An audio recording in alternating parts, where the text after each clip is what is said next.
हम दुनिया में कहीं पे भी चले जाएं, हम अपनी ज़मीन, अपने देश से जुड़े रहना चाहते हैं, चाहे कुछ भी हो जाए।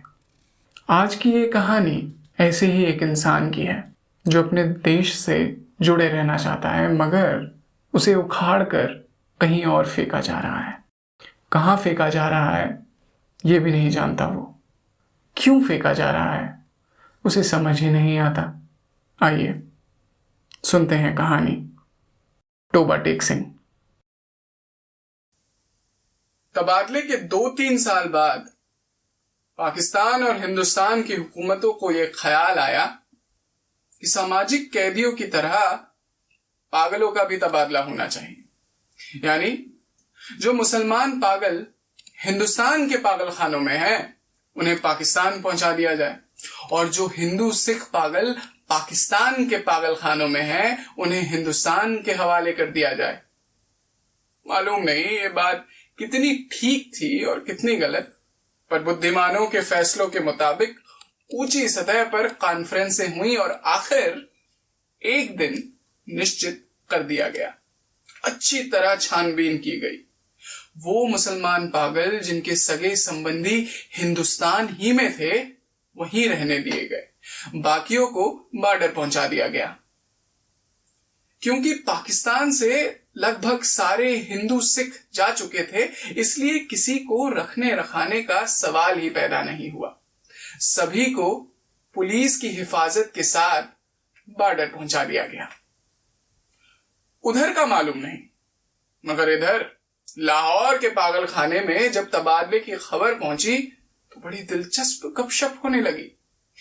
एक मुसलमान पागल जो 12 मास बाकायदगी के साथ जमींदार पड़ा करता था, उसके दोस्त ने जब उससे पूछा, मौलवी साहब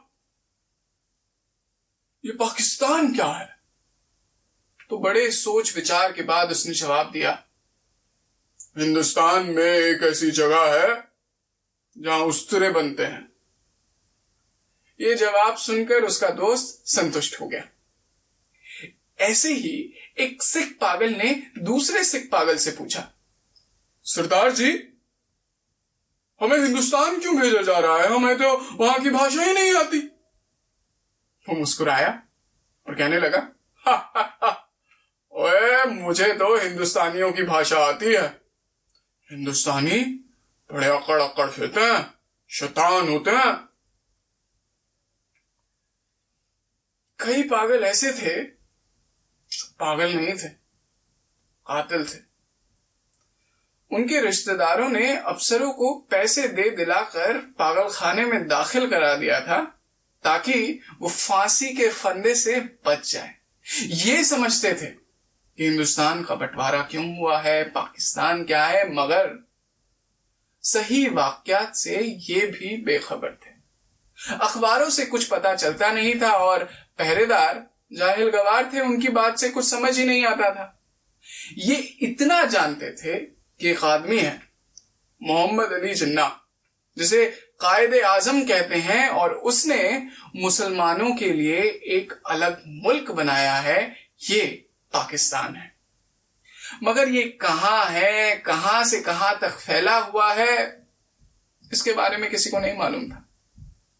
जो बताने की कोशिश भी करते थे वो इस उलझन में गिरफ्तार थे कि वो हिंदुस्तान में है या पाकिस्तान में। अगर वो हिंदुस्तान में है तो ये पाकिस्तान कहां है, और अगर वो पाकिस्तान में है तो ये कैसे हो सकता है कि कुछ अर्से पहले वो हिंदुस्तान ही में थे। एक पागल तो हिंदुस्तान पाकिस्तान पाकिस्तान हिंदुस्तान के चक्कर में ऐसा गिरफ्तार हुआ कि और पागल हो गया। सफाई करते करते एक दिन पेड़ पर चढ़ गया और टहनी पर बैठकर 2 घंटे निरंतर भाषण देता रहा, जो हिंदुस्तान और पाकिस्तान के नाजुक मामलों पर था। सिपाहियों ने जब उसे नीचे उतरने को कहा तो और ऊपर चढ़ गया। जब उसे डराया धमकाया गया तो कहने लगा, मैं ना हिंदुस्तान में रहना चाहता हूं ना पाकिस्तान में, मैं इस टहनी पर ही रहूंगा। काफी देर के बाद जब उसका दौरा उतरा, सर्द पड़ा, तो वो नीचे उतर आया और अपने हिंदू सिख साथियों से गले मिलकर बहुत रोया। उसका दिल भर आया था ये सोचकर कि उसके साथी उसे छोड़कर हिंदुस्तान चले जाएंगे। एक एमएससी पास रेडियो इंजीनियर था जो मुसलमान था और दूसरे पागलों से बिल्कुल अलग थलग बाघ की एक खास पगडंडी पर चला करता था। उसके अंदर यह तब्दीली देखी गई कि उसने अपने सारे कपड़े उतार कर दफेदार के हवाले कर दिए और नंग दड़ंग बागीचे में चलना फिरना शुरू कर दिया। चियॉट का एक मोटा मुसलमान था जो मुस्लिम लीग का लीडर रह चुका था और दिन में 15-16 मर्तबा नहाया करता था। उसने अचानक ये आदत छोड़ दी और अपने जंगले में यह ऐलान कर दिया कि वो मोहम्मद अली जिन्ना है, क्योंकि उसका नाम मोहम्मद अली था। वो कायदे आजम है और उसकी देखा देखी एक सरदार मास्टर तारा सिंह बन गया। अब लाजमी था कि दोनों में फसाद हो जाता, इसलिए दोनों को खतरनाक पागल करार कर अलग अलग बंद कर दिया गया। एक लॉयर था, हिंदू लॉयर, जो मोहब्बत में गिरफ्तार होकर पागल हो गया था। जब उसने ये सुना कि अमृतसर हिंदुस्तान में चला गया है तो उसे बड़ा दुख हुआ, क्योंकि अमृतसर की एक हिंदू लड़की से वो मोहब्बत करता था। हालांकि उस लड़की ने उसकी मोहब्बत को ठुकरा दिया था, मगर दीवानगी की हालत देखो, अभी तक वो उसे भूला नहीं था। वो उन तमाम हिंदू और मुसलमान लीडरों को गालियां देता था जिनकी वजह से हिंदुस्तान का बंटवारा हुआ है, जिनकी वजह से वो पाकिस्तानी हो गया है और उसकी महबूबा हिंदुस्तानी। तबादले की खबर जब पहुंची तब सभी पागलों ने उस वकील को समझाया कि वो दिल बुरा ना करे। अरे उसे हिंदुस्तान भेज दिया जाएगा जहां उसकी महबूबा रहती है। मगर भाई साहब जाना नहीं चाहते थे, क्योंकि इनका ख्याल था कि अमृतसर में इनकी प्रैक्टिस नहीं चलेगी। अच्छा, पागल खाने में 2 एंग्लो इंडियन थे। जब उन्हें यह पता चला कि अंग्रेज भारत को आजाद कर, हिंदुस्तान को आजाद कर चले गए हैं, तो उन्हें सदमा लगा।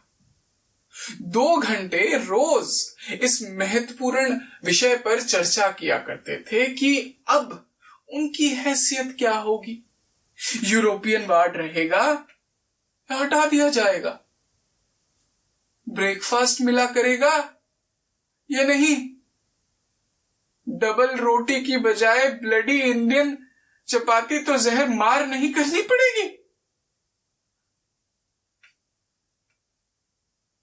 एक सिख था जिसे पागल खाने में 15 बरस हो गए थे। हर वक्त उसकी जबान से ये अजीब व गरीब शब्द सुनने में आते थे। ऊपर दी गड़गड़ दी एनिकेश दी बेदाना दी मूंग दी दाल ऑफ द लालटेन।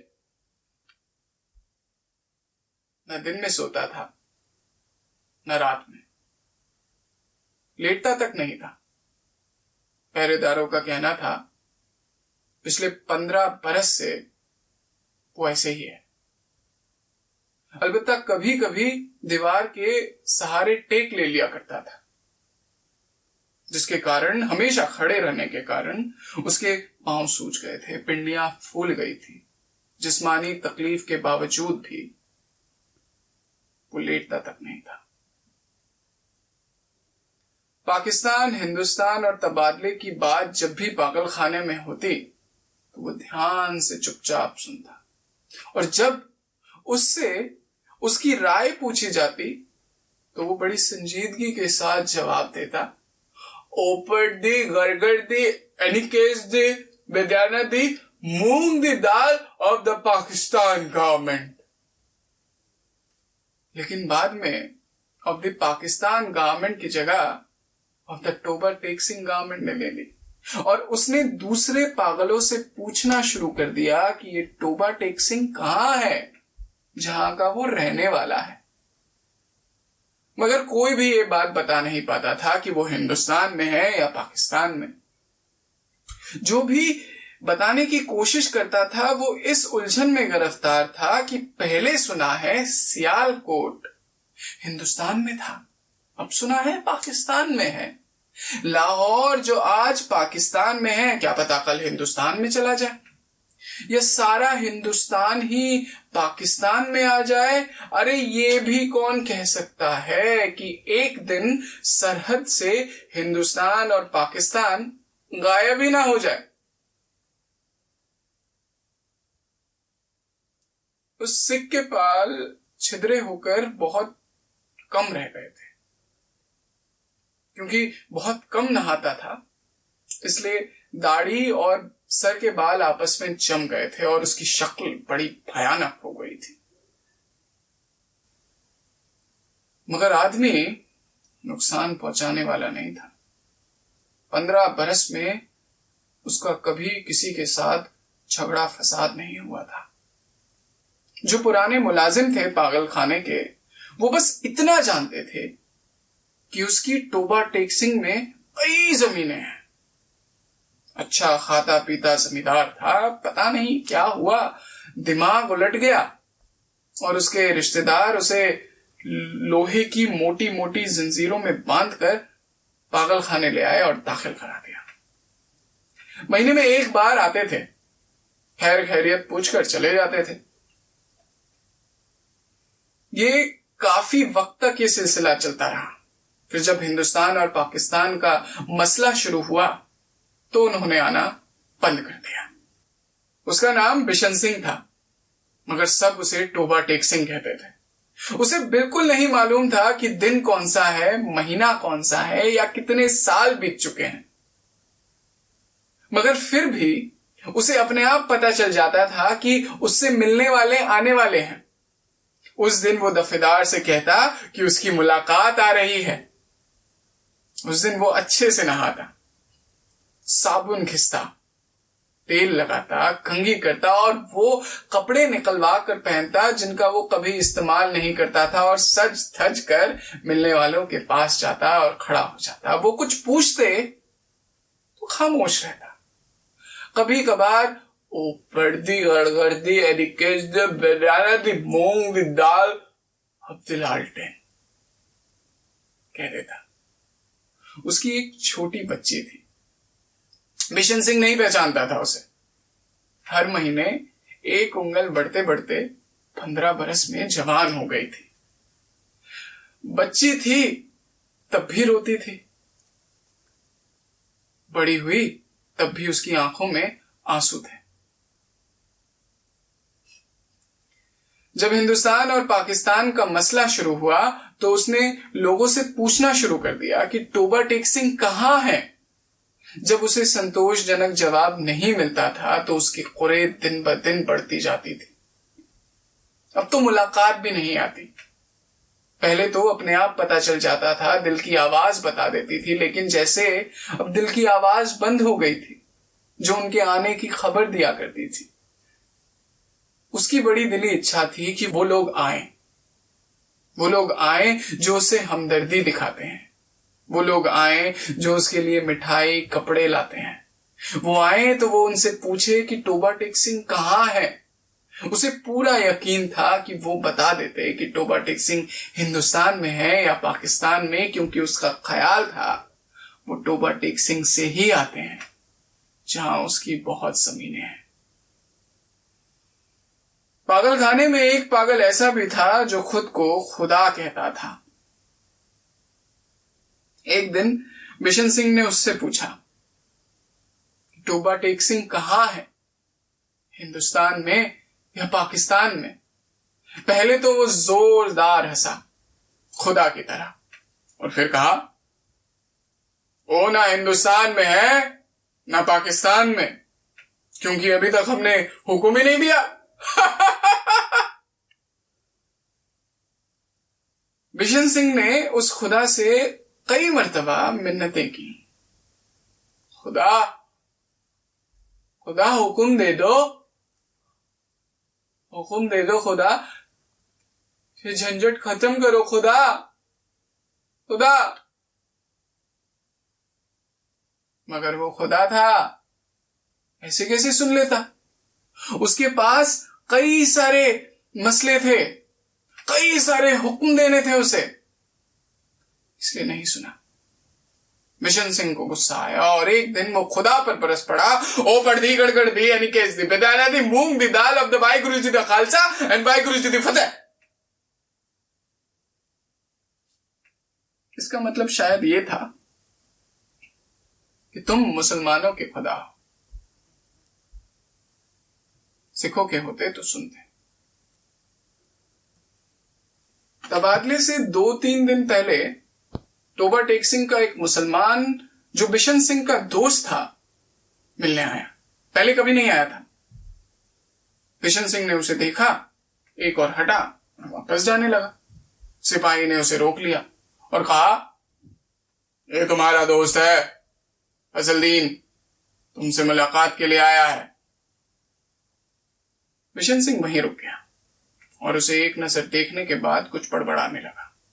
फजलदीन ने अपना हाथ बढ़ाकर उसके कंधे पर रखा और फिर कहा, ओए, मैं काफी वक्त से सोच रहा था कि तुमसे मिलने आऊं, पर फुर्सत ही नहीं मिली।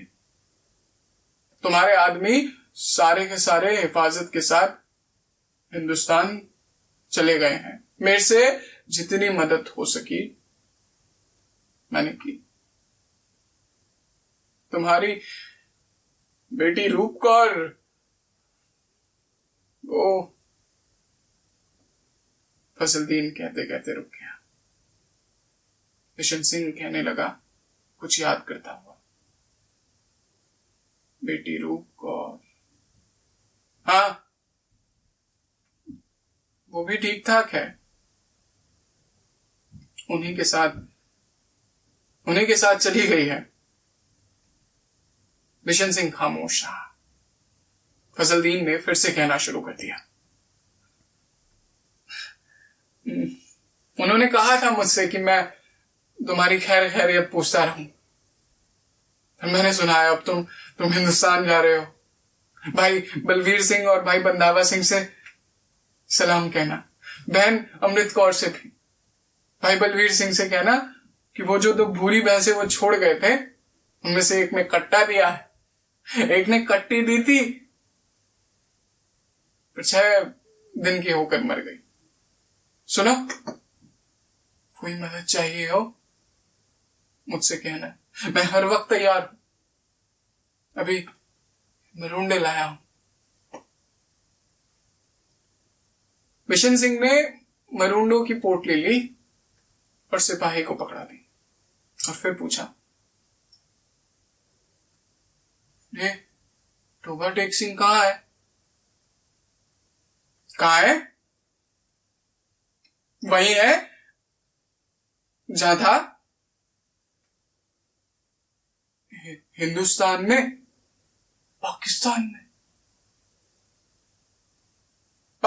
में नहीं, हिंदुस्तान में। फजलदीन बौखला गया। बिशन सिंह पलटा और बड़बड़ाता हुआ चला गया। ओ पढ़ती कर करती दी बेदानत दी मूंग दी दाल ऑफ हिंदुस्तान एंड पाकिस्तान, दूर फुटे मुंह। तबादले की तैयारी पूरी हो चुकी थी। दोनों तरफ की सूचियां बदली जा चुकी थी। सर्दियों का वक्त था। लाहौर के पागल खाने से लॉरियां भरकर हिंदू सिख पागलों को बाढ़ लाया गया। दोनों तरफ के सुपरिटेंडेंटों ने अपनी आरंभिक कार्रवाई की और फिर तबादले का काम शुरू हो गया। लारियों से पागलों को निकालना बड़ा मुश्किल था। बाहर ही नहीं आते थे, और जो बाहर आते थे वो इधर उधर भाग जाते थे, उन्हें पकड़ा नहीं जाता था। कुछ नंगे थे, उन्हें कपड़े पहनाए गए तो अपने तन से कपड़े फाड़ कर अलग कर दिए। कुछ रो रहे थे, कुछ चीख रहे थे, कुछ चिल्ला रहे थे, कुछ गा रहे थे। पागल औरतों का शोरगुल अलग था।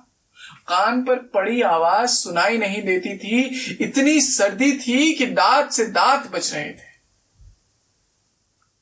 कई पागलों को यह समझ नहीं आ रहा था कि उन्हें क्यों यहां से उखाड़ कर वहां फेंका जा रहा है, और जो ये चीज समझ सकते थे वो नारे लगा रहे थे, पाकिस्तान जिंदाबाद, पाकिस्तान मुर्दाबाद।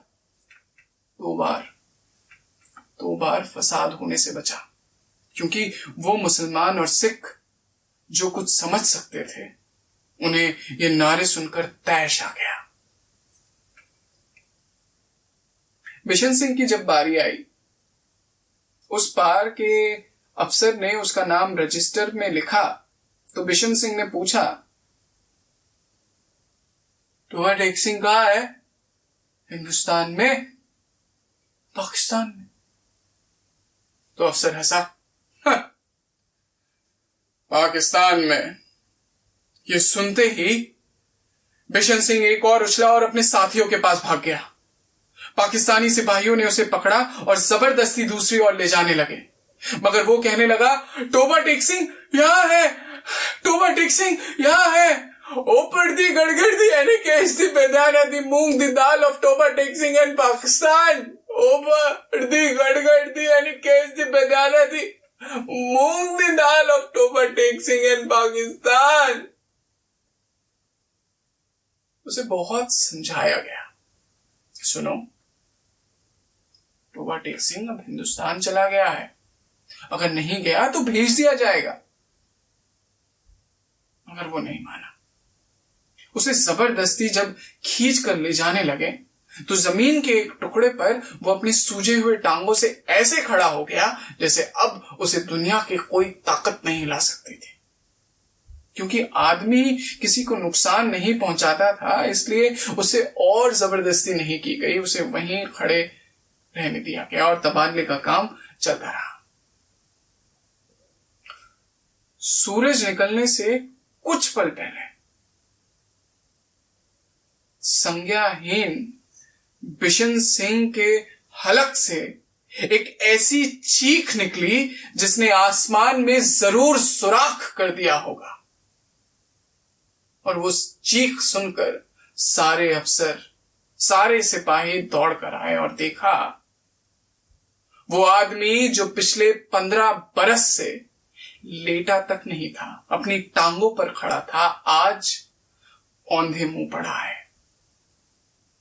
जमीन के उस टुकड़े के उस तरफ खारदार तारों के पीछे पाकिस्तान है और इस तरफ खारदार तारों के पीछे हिंदुस्तान, और वो जमीन का टुकड़ा जिसका कोई नाम नहीं था, टोबा टेक सिंह पड़ा था।